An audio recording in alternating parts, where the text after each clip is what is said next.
Okay, let's get started here. Thanks everyone for coming to the webinar.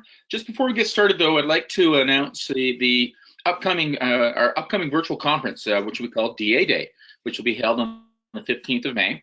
We are currently have a call open for speakers. So if you were to drop by disciplinedAgileconsortium.org, you'll see that there's we now have a page up with the call for speakers. So please, this is a wonderful opportunity for people to share, particularly those of you who are coaches or moving towards becoming certified disciplined agile coaches. This is a great way to provide some give back to the rest of the community. So anyway, so please think about it. For everybody else, this is a great way to get in your time needed for your education time needed for certification. So because you'll get a full 7 hours of credit for attending the virtual conference. It's going to be great. We expect to have some great talks, and you'll hear more about this in the coming weeks as we identify the agenda. Anyways, I'd like to kick off Rolf's talk about DevOps. Rolf, you could go to the next slide. I've known Rolf for over a decade now, I guess. He's been active in the community, particularly in North America, helping organizations understand all this good Agile stuff. So anyways, Rolf, you can introduce yourself better than I can, so take it away. All right, well, thank you, Scott, and good morning, good afternoon, good evening to everyone out there, depending on where you're at. So yes, Scott and I go way back, basically maybe even prior to the official start of Disciplined Agile. So we've had a chance to collaborate greatly over that time. My background is really helping folks improve how they deliver systems and software through the use of processes, tools, and organizational culture. And that is now what's really called DevOps. I am a part of a company that goes by the name of Sirius. We are not the satellite radio company. We are actually one of the larger companies that nobody's ever heard of. Now a $3 billion value-added reseller and system integrator for pretty much anything that is computer related. Sirius' legacy was really selling things that came in boxes to people in data centers, so computers, storage, networking, things like that. But now we are really focusing on being much more of a solution provider. We resell over 100 products, companies worth of products these days, and work with our customers to really make those work to the best of their ability in their environment. We have 5,000 active accounts just in North America. We've now just expanded recently into Canada, but really focused on North America. And my specialty is, of course, DevOps Agile transformation.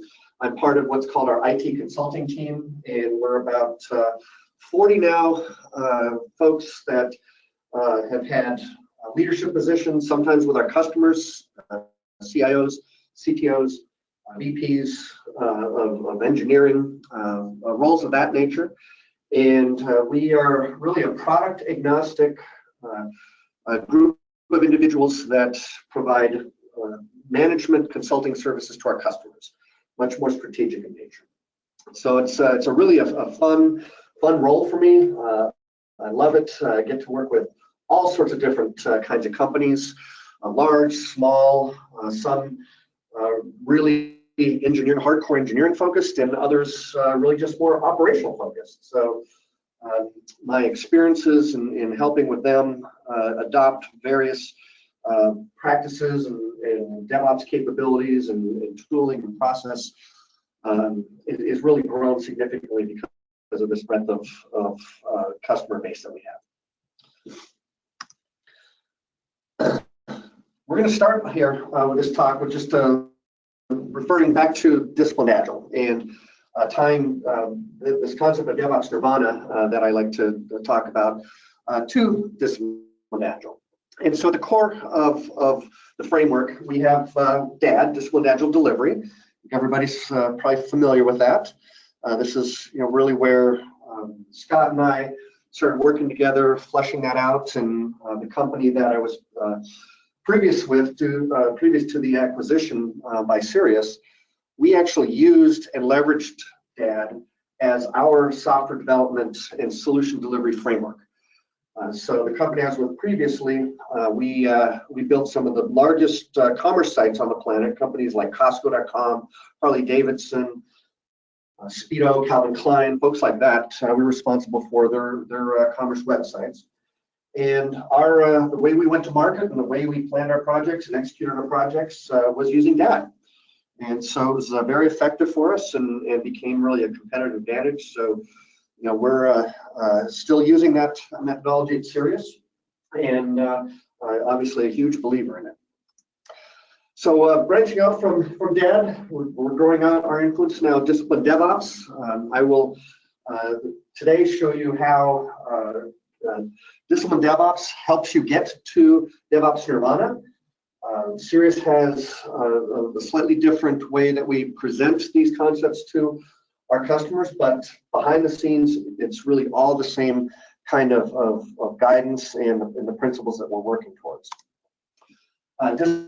Disciplined Agile IT then is now getting even further out, starting to affect really maybe even our operations organization, how we deal with work that comes into the organization, work that goes out, and then finally our disciplined Agile enterprise. So really transforming from just maybe a software development mindset to really an Agile enterprise. And that takes quite a bit of time and quite a bit of focus, but has some significant and very compelling benefits that I've seen customers realize as they continue to mature, and this notion of agility really takes hold across the entire spectrum of the business. So let's switch now to DevOps and this concept of DevOps Nirvana. And the title of the talk is DevOps Nirvana. What is it and how do I get there? Well, let's focus first on what some business drivers are. So what's driving this whole wave of DevOps? In a nutshell, there is a never-ending backlog of work that we have available to us to perform. And that backlog seems to be constantly growing. And from the business's perspective, they have more and more things that they would like to have us do as a development team or an IT shop that they're anxious for. And so there's this pressure to develop and deploy more and more and more software and systems. But we have been constrained by a number of things. First of all, our waterfall methodology was really not very effective in responding to market conditions. It took too long. We didn't focus on any kind of integration or trying out of our hypotheses. And in short, we took a year potentially to build a solution that didn't work for the business, didn't work for technology. It just didn't work. So moving more towards an Agile operating model, leveraging disciplined Agile so that we can interact better with the larger organization is one piece of it. But also automation. Automation is critical to driving productivity in an organization and developing software more effectively at a faster velocity. And then having that mindset around all this. So moving from manual processes to automated processes, continuous integration, continuous deployment, test automation, having the ability to monitor our infrastructure and our solutions and heal them when they break. All of that is very critical. But it's all based on having a foundation of an Agile mindset and an Agile set of processes that we execute against. So as I mentioned this earlier, DevOps is really a framework around people, processes, and tools and organizational culture that's focusing on reducing our time to market, increasing our software development velocity, increasing software quality, and bridging that gap between the development organizations, the ops organizations. And it really came to be because development was responding to these business needs to develop more and more software, in a more fast-paced manner, more iteratively, sometimes even more continuously, and the ops teams were getting inundated with those changes. And so there had to be something that helped bridge that, and hence DevOps really came to life.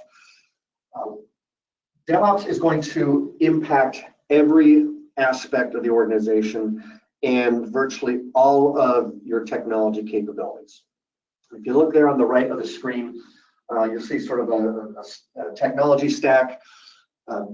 DevOps can have a positive effect on all levels of this, whether it's your infrastructure or how you run your operations, to how you run your software, to how you develop your software.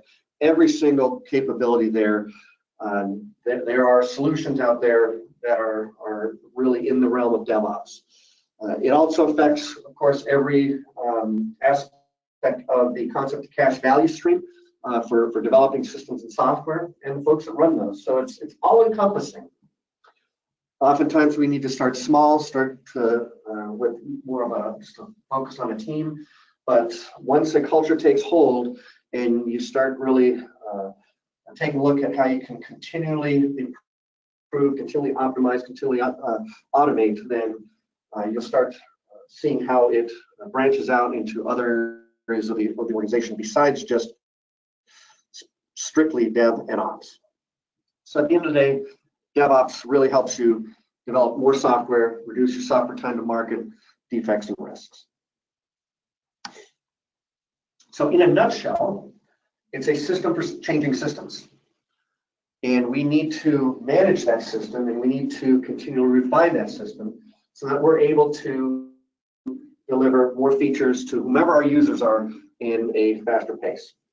So it's we all probably have seen the stories or read the Phoenix Project, where folks have gone from release cycles from days or weeks down to minutes or hours, and even faster. Stories about companies out there that are deploying thousands of times a day updates to their systems. That is not unusual, but it does take a lot to get there, and that's what we'll chat about. What does that DevOps Nirvana look like, and what is it that we need to do, and what kind of a structured roadmap can we follow to get there? So a few more just points on the value of getting to DevOps Nirvana. This is from the 2016 State of DevOps report.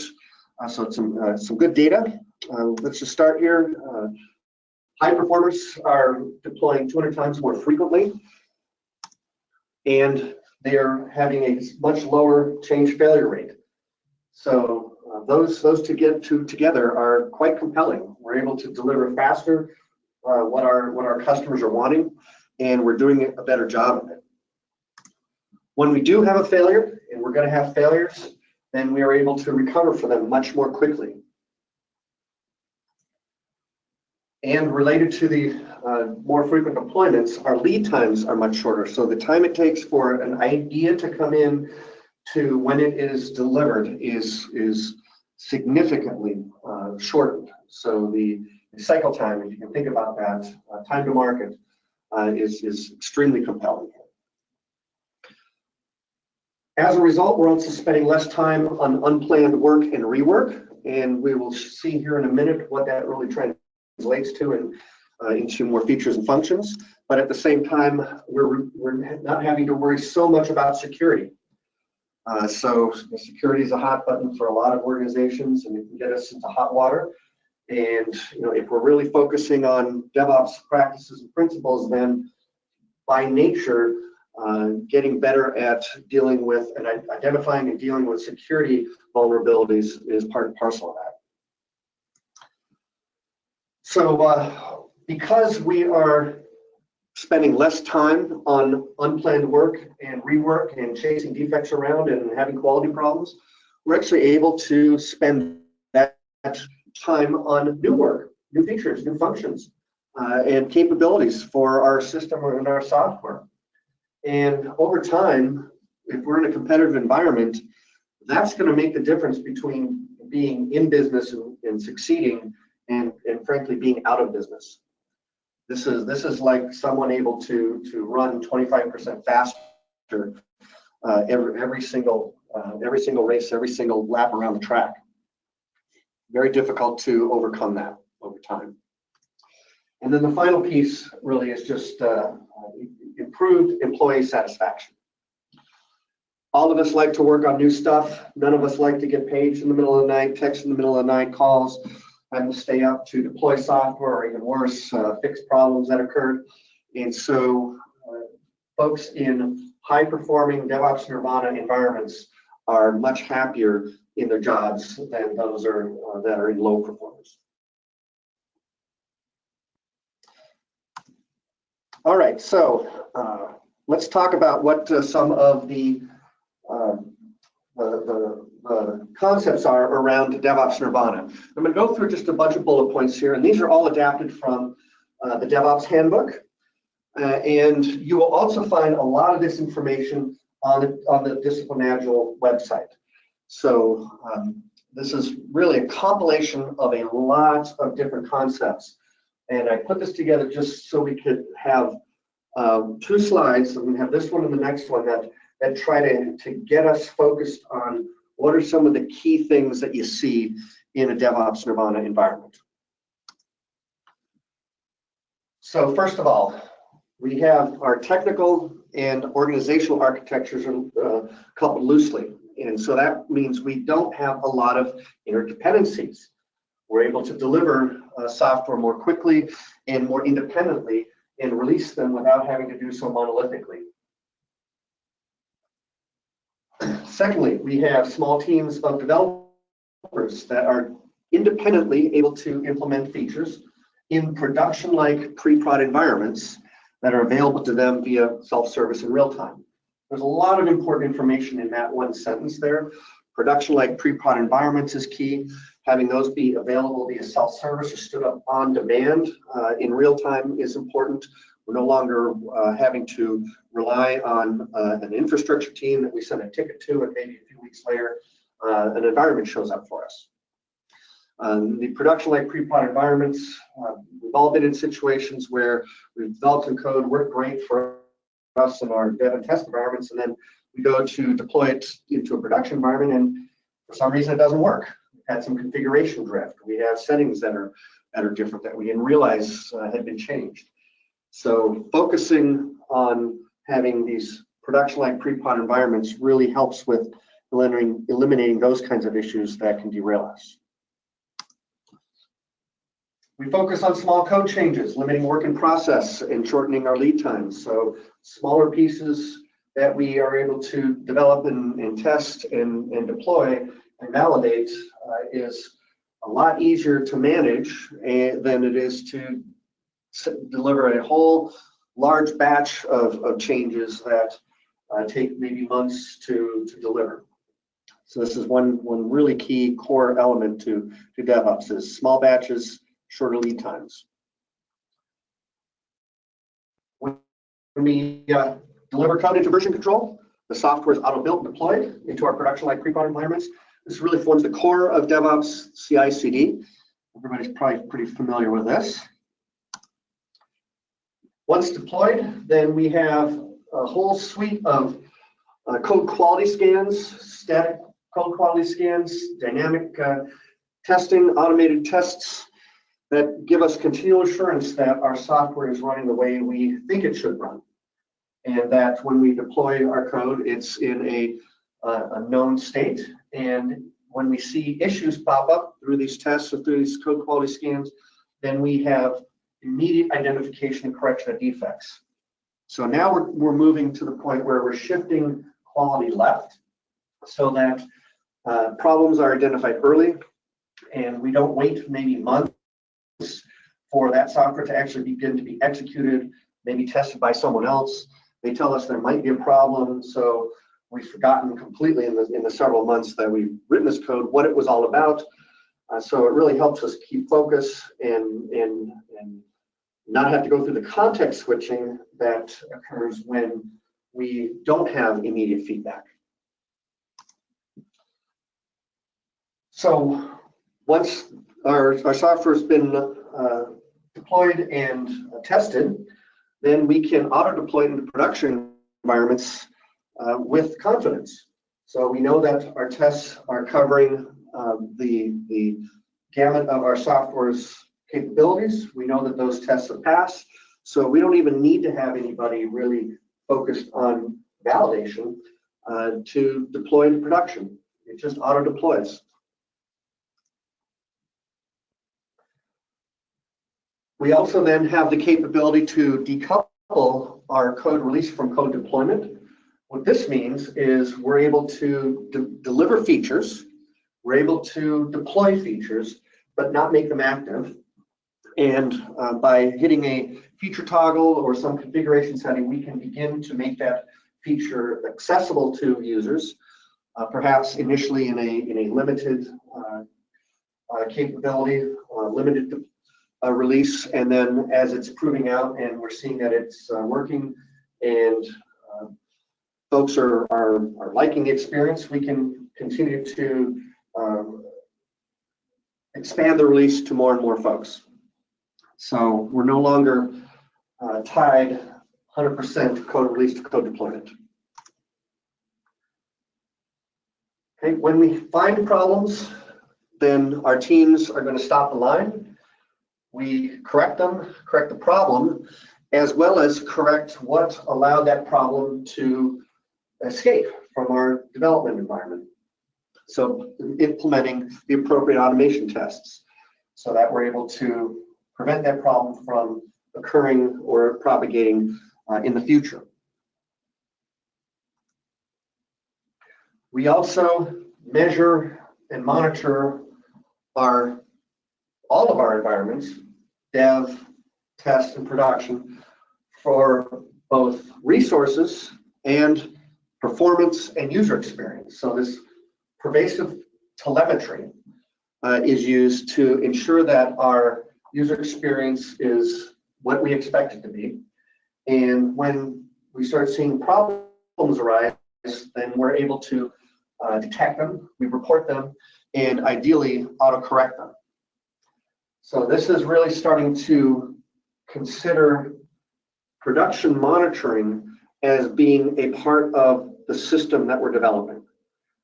So in mature organizations, that's how they think of it, and they are implementing and testing and incorporating that production telemetry in their earlier environments. And we're talking about not just monitoring things like CPU or network or storage utilization, but how long certain transactions are taking, and being able to get a real handle on what they should take, and when they're taking longer, what needs to be done to address those. And then be a fast and continuous feedback loop. This is the continuous improvement aspect of DevOps. We are always getting insights into how we are able to improve our processes, our tooling, our automation, the environments we're using, of course, the software product, and the customer experience.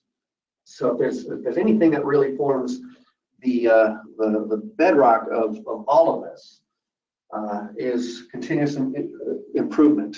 And as I like to tell the Agile teams that I coach and mentor is, if there's one thing that you should never, ever, ever stop doing with Agile, or if there's one thing you should start doing right away, the first thing you should do, it's retrospectives.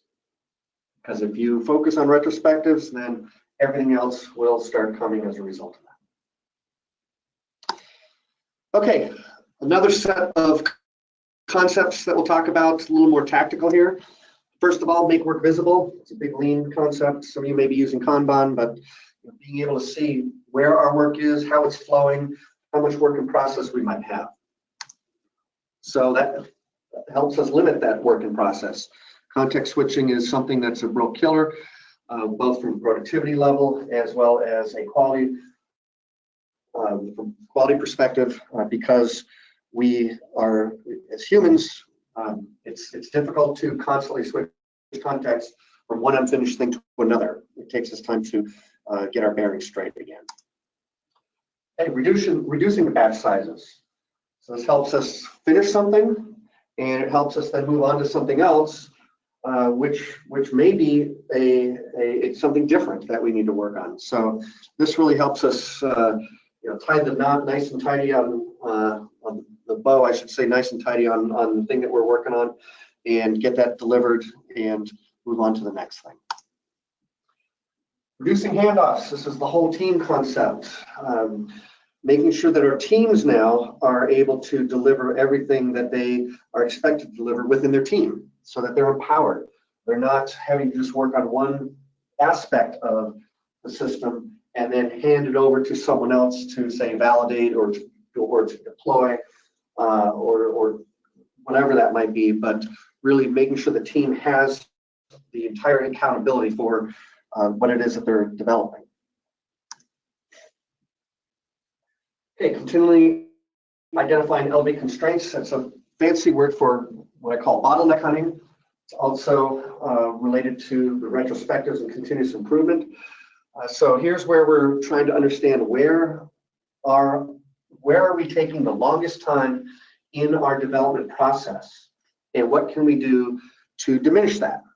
Because wherever we're taking the longest time is where things will start queuing, and what will constrain our throughput until it's resolved. And once we identify that constraint and focus on it and make it less constraining, then that bottleneck will move somewhere else. And so we'll then have to focus on that constraint. And so we just keep doing this in an iterative fashion, and we'll, by nature, through that process, really make some significant improvements in the overall velocity throughput of our individuals, teams, and organization. Eliminating hardship and waste. So being respectful of those who consume your work. It's a little bit human nature to focus only on making our jobs easier, but we also want to make our downstream consumers of our work, which may or may not be the end customer in some cases, we want to make their jobs easier. So thinking in terms of who it is that has to accept our work and then do something with it is important. Now, we also have the concept of defect remediation and other forms of waste that are out there. Delay, people waiting around. So being mindful of that and thinking in terms of number 5 there, how do we identify and resolve our constraints is important. Okay, seeing problems as they occur. This goes into the shift left test automation concept. Getting problem identification as close to the source as possible. And so we are not, if we're a developer, we're not just developing software and then throwing it over a wall to a test team. We are really focused on implementing test automation that helps us, before we even deliver code, identify if we've created a problem or not. Swarming to solve problems, to build new knowledge. I talked about that on the last slide in terms of how to resolve the problem and create countermeasures so that we don't have that problem going forward. But we also want to then build new knowledge, and this is why we use the word swarm. So we have numerous people that are working on the problem resolution, and collectively we're going to learn something from that. If it's just one person, then the knowledge really isn't scalable. And a big piece of Agile, Lean, DevOps is building organizational knowledge and not just having it living inside of one person's brain. Okay, push quality closer to the source. I mentioned that. Shift left. We also mentioned enabling optimization for downstream work centers. So keeping in mind who it is that is consuming your work and being respectful of what kind of work are you imposing on them or not imposing on them. Are you making their jobs easier or are you making them harder? 11 is certainly something that leadership has to help facilitate. In the software world, it is a constant, nonstop, never-ending learning business. the nature of technology changing so much so quickly, the application of software to business problems constantly changing and having more and more opportunities means that we're constantly learning. And if we're constantly learning, then we will make mistakes and we will introduce problems. It's part of the learning process. So we have to have a culture that understands that, respects it, realizes that's going to happen, and puts into place, to the best of its ability, countermeasures so that we can try to catch those problems earlier rather than finding them much later down the line. So in creating a culture that really understands that learning is a competitive advantage for us, and that we're going to use that in a way that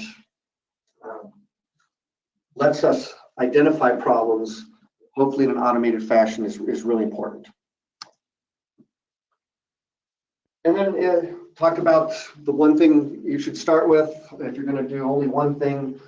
Agile, do retrospectives, so institutionalized improvement of daily work, your own work, your team's work, the organization's work. Really ties into continual improvement. Finding ways to transform local discoveries into global improvements. And Scott and Mark talk about this. One of the issues when we put together stable teams or product teams, teams that are really focused on a solution, is you start losing a little bit of the ability to have standards and consistency across different types of work. And so one way to address that is through communities of practice or guilds or concepts like that you can put into your organization. But really focusing on specific ways organizationally that learning from what one team is doing something well and translating it to others, making it available to others to adopt and learn from. Injecting resilience patterns. One element of this is, say, test-driven development. So putting into place capabilities that continually test and push our software. The famous one here is the chaos monkey, where it just goes and randomly kills processes to see that the system can heal itself. How can we put into place patterns that protect our work? And I always like to say, Agile is very fault tolerant and redundant. What can we do to make our software also fault tolerant and redundant? Learning culture, I mentioned that earlier in terms of organizational learning. So this is really a leadership function. I was in a customer of mine once, and I cringed when the CTO said, if we had to fire somebody for this, who would that be? That is really not a learning culture. That's more of a punitive culture, and people just don't respond so well to that. And the ability to push innovation and push new thoughts, new concepts really gets constrained when you hear comments like that from leadership. Okay, so discipline DevOps, and actually I'll take a minute here quickly to say, if anybody has questions, please enter them into your chat box. I'll address those at the end. I'd be happy to, but if you would, just type them in there. We're now going to move into how do we get to DevOps Nirvana. So we talked about what does DevOps Nirvana look like, just a few slides there, what are some of the benefits of it. So how do we get there? If you go here to the Discipline DevOps page at disciplineagile.com, you'll see a model for how you can conceptualize Discipline DevOps.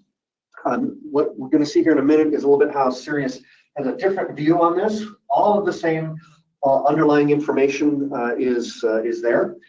There's a great deal of synergies between how Discipline Agile has conceptualized this and how we do. So tremendous amount of information there.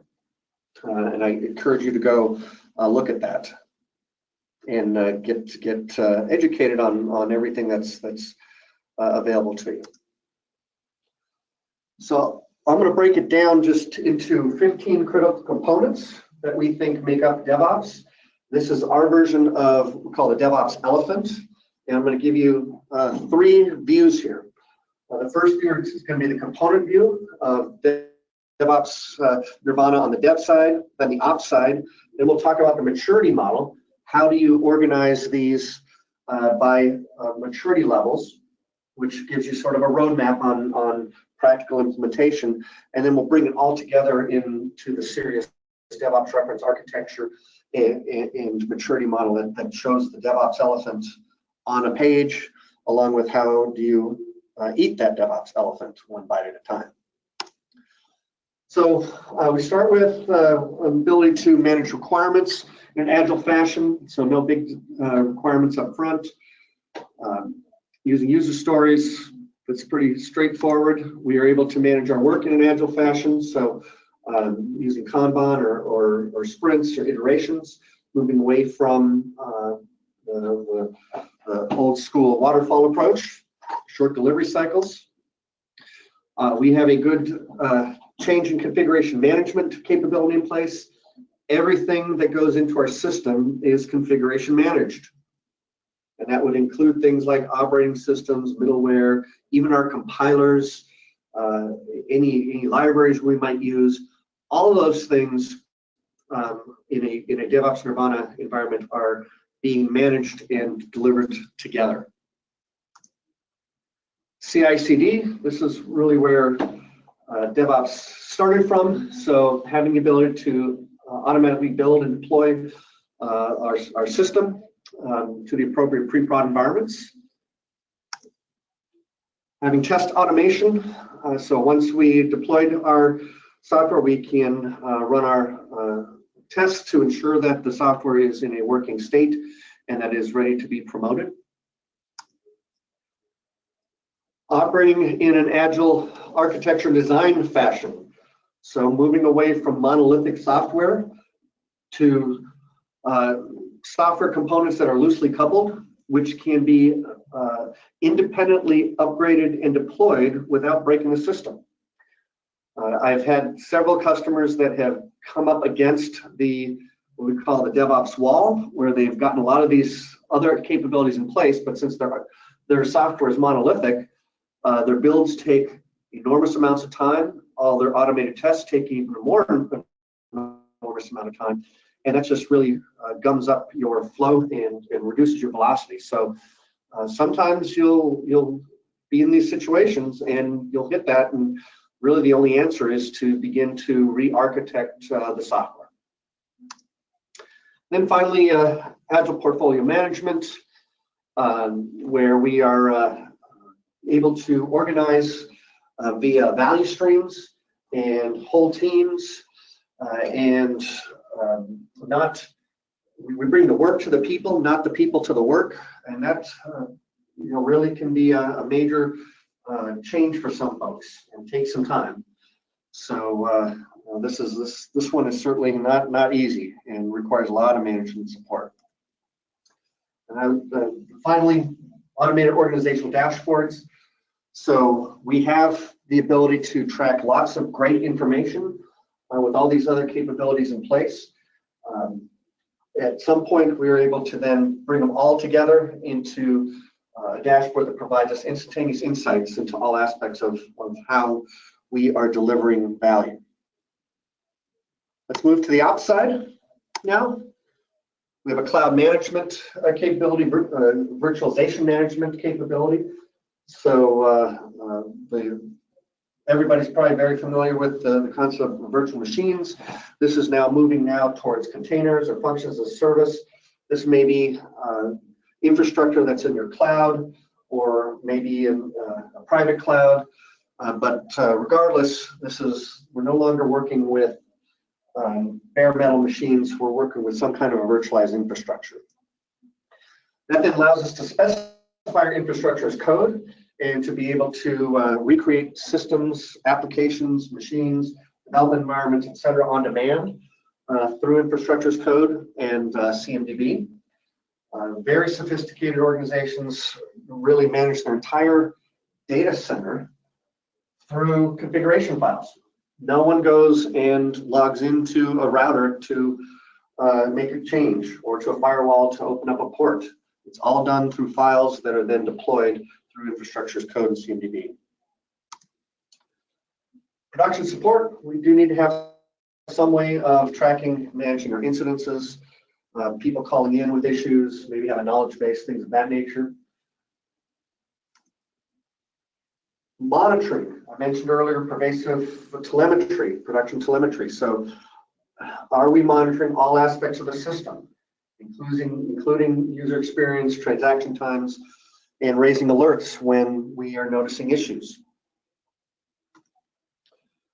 Operations automation refers to taking those issues, and if they are routine changes that we've identified, being able to do those and making those fixes in an automated fashion. So simple system corrections or other operations are automatically fixed without human intervention. Taking that to the next level would be operations orchestration. So stringing together some of these more simple operations automation capabilities into something more complex is what operations orchestration is about, which then drives employee self-service. So now we are able to have our teams request environments via infrastructure as code and operations orchestration that deliver them to us as we need. And they are always in that pre-production, the production-like pre-prod environments that ensure consistency between what we are developing in and what we're going to deploy in. And then finally here, the automated organizational dashboards. So like on the dev side, we have real-time instantaneous insight into how all these things are working so that when there's a problem, it's raised immediately and not being found by our customers, for example, and called into a service desk. So the maturity model that we built is going to look like this. At level 1 by default, it's a lot of just ad hoc work going on between on the dev side and the ops side. So, very inconsistent processes, little to no automation. There's no commonality that can be expected. Moving to maturity level 2, we're going to implement Agile work management, Agile requirements management, get our change and configuration management in place, and automate CI/CD. On the ops side, we get ITSM in place, our virtualization and cloud management in place, and infrastructure as code CMDB. Once we have that layer well in place, we can move on to now some of the fun stuff. Implementing a scalable Agile framework like Disciplined Agile, having Agile architecture and design practices in place, beginning to architect our system in a more loosely coupled fashion, and building test automation and code quality scanning capabilities in our CI/CD pipeline. And then on the operations side, we're implementing monitoring and operations automation. Moving on to level 4, we have now moved into Agile portfolio management on the dev side, and on the ops side, moving into orchestration and self-service. And finally, although we've been gathering information all this time, we really have integrated and automated data and metrics capabilities that provide us that instantaneous insight into all of our dev and ops activities. So getting up to level 5 is really what we would consider DevOps Nirvana, and it's a journey to get there. And so lots of folks that we've seen try to tackle too many things at once. They're trying to deal with self-service before they have any kind of a infrastructure as code in place, and it really becomes a difficult environment to make progress in. So what we have done, that's the whole reason we built this maturity model, is to give folks a more of a stepwise roadmap of things to do that end up building on each other, that provide a better way of getting towards DevOps Nirvana than just randomly trying to tackle things all around the organization in an ad hoc fashion. So I'll bring this all together into our DevOps reference architecture and what this looks like, and then how we use it to help people improve. So up the top, we have our concept to cash value flow. That is what we're trying to improve. That is what we're focusing on here. We're focusing on increasing that flow, decreasing the time it takes us to go from a concept to realizing value, the cash piece. And the blue line there represents roughly the business process steps that we go through to realize concept to cash value flow. We realize that in an enterprise that there are going to be various standards that may be in play, both on the dev and ops side. This model is copacetic with those. It was built with those in mind. So on the dev side, we have enterprise agile, and sometimes, so maybe fading away a little bit, is CMMI. On the right side, discipline agile covers the entire enterprise, so you see it on both the left and the right. You also might find ITIL and COBIT in play. Now I'll build those 15 different DevOps components in I'll build this up in the maturity model fashion so you can see sort of how it works again. We start with, on the dev side, level 2, requirements management, work management, change and configuration management, and CI/CD. Architecture, design, and test automation, and portfolio management. And on the right side, we start with production support, virtualization management, infrastructure as code, CMDB, build on that with monitoring and ops automation, and then finally ops orchestration, self-service. And underpinning all this, we have our automated organizational dashboards. You'll notice there towards the bottom, we have that blue circle with security, data, infrastructure, people and teams that really underpin all of this.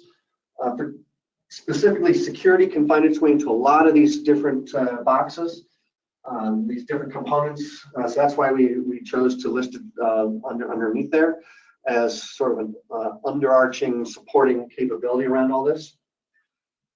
What we have the capability now to do, if you notice that key at the bottom, largely in place, somewhat in place, largely not in place, when all these things are working, when they're all in dark green, all largely in place, this is where you're at DevOps Nirvana. You have all this working for you. Unfortunately, that's not the case for most people. They don't have all these things in place, and they'd like to know, well, where do I stand? So we have a assessment methodology that we can use, that we leverage the reference architecture with, and it can come out with an example readout like this. So this is an actual example of an assessment where this particular customer had a number of items that they had well in place, and then some things that they didn't have in place.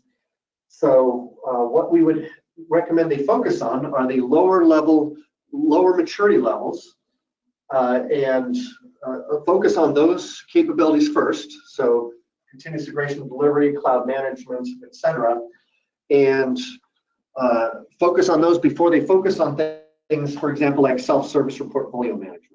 So this really now takes the reference architecture, the maturity model, and helps turn into a very specific roadmap for folks to start their DevOps journey. Okay, a couple other items before we finish here. Talk about holistic and encompassing system configuration management. We're all familiar with how we should manage code. We are wanting to extend that concept to our entire application system. So we're managing all pieces, all components of our application system like code, and we manage those as we promote our system from dev to test to stage to production, like we do code. So that is really, the essence of infrastructure as code, and a very important concept in DevOps. I'll end then with our DevOps Nirvana key tooling value flow diagrams. This is going to show a picture of how these capabilities sort of work together in a workflow. We start off with a user or a product manager, product owner has an idea for something. They're going to get that somehow into our backlog or requirements management system as a user story or maybe a feature or something of that nature, epic if it's large enough. At some point in time, as we do our iteration planning, our backlog refinement, it's going to turn into scheduled work for someone, and that ties into the work management system and gets assigned to someone to work on. That person then is going to request an environment or update their environment from infrastructure as code. So you see that little oval there represents an entire environment with the operating system and the libraries and the compiler if they're using it, maybe if they're using .NET, the JVM, all those things get delivered to them without them having to figure out what do I need to download now and what version is this for that version of the software, etc. So it's all managed via self-service. They're able to make the changes to the software, check it into their configuration management system, which then kicks off a CI/CD build. So it integrates and builds the software, delivers it to our binary repository, and then through CD puts it into a test environment, which is also built on demand. Notice again that that oval there with consistent environment, consistent relationships. We then run our batteries of code quality and test automation suites that confirm our quality. If we find a problem, then that gets logged into our test management system, which will then hit our backlog and again assigned to someone on the team who then goes through this process again, updating code, builds it, puts it in a binary repository, delivers it to a test environment, runs all these tests, and if it passes then we promote up to stage, run a different set of tests against it, and if those pass, then we can promote automatically to production. Now we're running in our production environment. We are providing comprehensive monitoring, telemetry. If we see issues, we address them through automation and orchestration. If we see issues that we don't have an automated way to fix, then we can log a problem into our ITSM system, which if it turns into to be a software defect, we then deliver, we put that into our test management system for incorporation into our backlog. And then finally, of course, our users can also report problems if they see them. But ideally, we have found the problem and fixed the problem before they ever get to the point where they can report it. So this here is really reflective of the whole value flow diagram. It doesn't include everything, but it's something that you should strive to get to. And a lot of folks are already doing this out there, so it's definitely in place. With that, I think I'm finished, and I'm ready for some questions if there are some out there.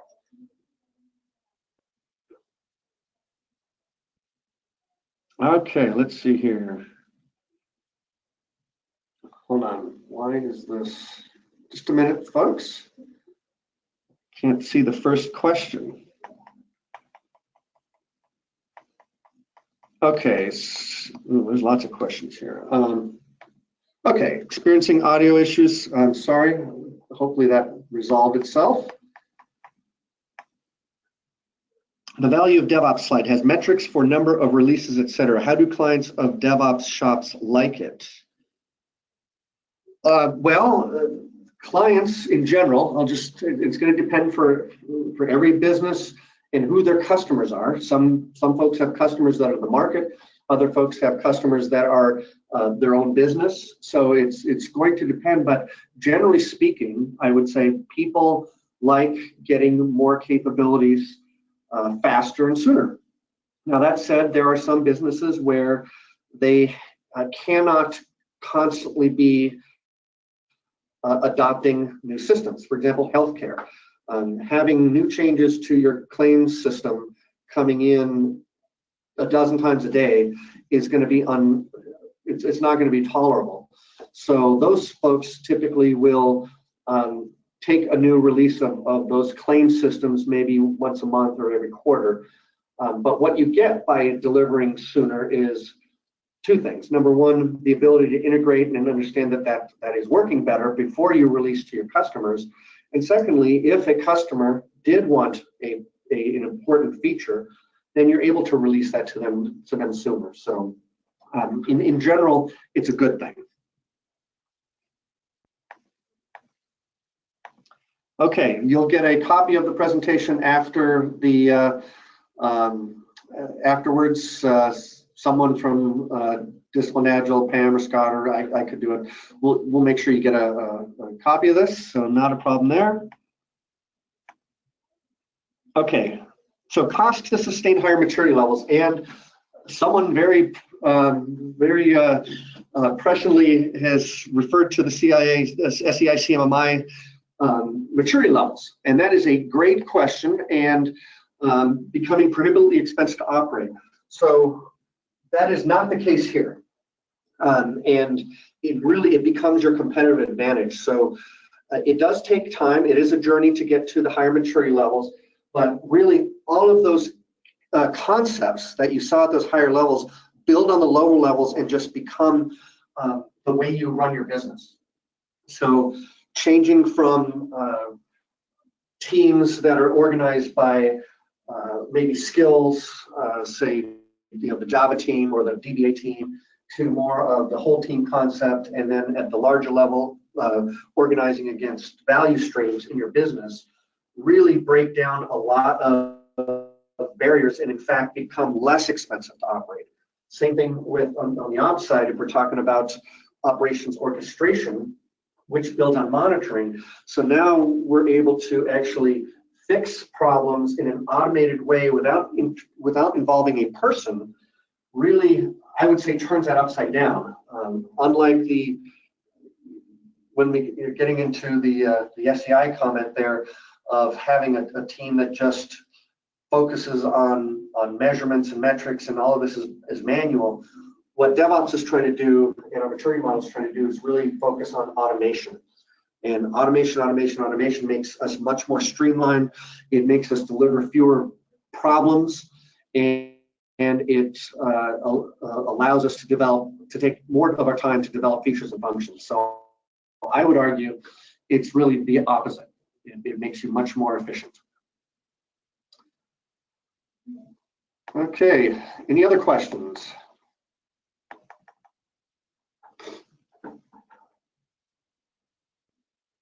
Got a couple more minutes. Anybody else want to send something out? Okay, well, with that, I think we're finished, just under time. I'm going to get a couple more slides on for Discipline Agile. So want to thank everybody. If you need to get a hold of me, that's how you can reach me. I want to make sure that you all spend as much time as you can on Discipline Agile delivery.com, where all of this information is available to you. It's just a great wealth of knowledge that you should spend time on. Scott, I don't think you plugged your guys' book yet. If you're still on, I know it's coming out here soon. So the newer update on Discipline Agile. That book is sometime, I think, summerish, maybe. Maybe I'm putting words in your mouth. You didn't want me to say that, but I think that's going to be a great thing to get the new evolution of Discipline Agile out. Discipline Agile is really it's the flexible framework that allows you to tie into my concept of maturity levels, because all the different practices that you can adopt through DAD, have even inside of them more. You can have a practice that you adopt now, but then over time you strive to go to a more advanced practice. So for example, doing more sprint-based development now, but in the future you can go towards more of a Kanban kind of a approach. So inside of DAD, it even has, down to the practice level, the concept of maturity. So it provides you the flexibility, gives you plenty of detail, and of course, scale to go from just a team to our enterprise. Tons of resources out there for you. You also have the ability to get certified, and I'd recommend this for a couple reasons. One, it's good for your career. It's good for your work environment. It's good for you because it forces you to really focus on what you're learning and the knowledge you're learning, and prove to yourself and to others that you have that capability. So here we have the Shuhari kind of maturity again model of your own personal capabilities around disciplined agile and certification. Lots of courses out there. I'm personally a certified disciplined agile coach and instructor, and can deliver training courses to folks. So if that's of any interest to you, feel free to reach out to me. And then finally, I think we're done.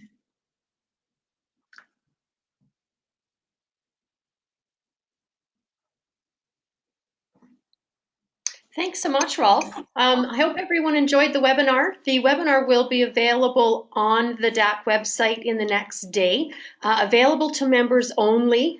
We won't put it available to the public quite as of yet.